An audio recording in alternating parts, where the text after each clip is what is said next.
नाज़रीन, शहदादपुर मां रिपोर्टर फ़कीर मोहम्मद चांडियो जी रिपोर्ट मुताबिक़ हेस्को वन इंतज़ामिया पारां रेंजर सां गॾिजी बक़ाया जात वारनि ख़िलाफ़ एक्शन।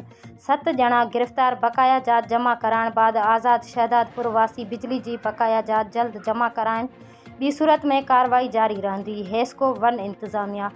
शहदादपुर में हेस्को वन इंतज़ामिया जो एक्सियन टंडो आदम गियासुद्दीन शेख जी निगरानी में रेंजर सां गॾिजी शहदादपुर शहर जे मुख़्तलिफ़ इलाइक़नि में सख़्त ऑपरेशन करे बक़ाया जात वारनि 7 शहरियुनि खे हिरासत में वठी छॾियो।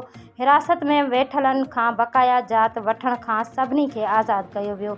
हलंदड़ ऑपरेशन एक्सियन टंडो आदम गियासुद्दीन शेख जी निगरानी में कयो वियो। हलंदड़ ऑपरेशन में SDO HESCO one Shahdadpur Muhammad Zaman Bhatti, chairman Ghafoor Birohi, general secretary Ayaz Ali Shaikh, Mumtaz Lakho, Abbas लाखो, ग़ुलाम हैदर ज़रदारी समेत रेंजर्स अहलकारनि पिणु हिस्सो वरितो। उन मौक़े ते एक्सियन टंडो आदम गियासुद्दीन शेख मीडिया खे ॿुधायो त शहदादपुर में बिजली जी बक़ाया जात लॻभॻि 58 लख रुपया आहिनि।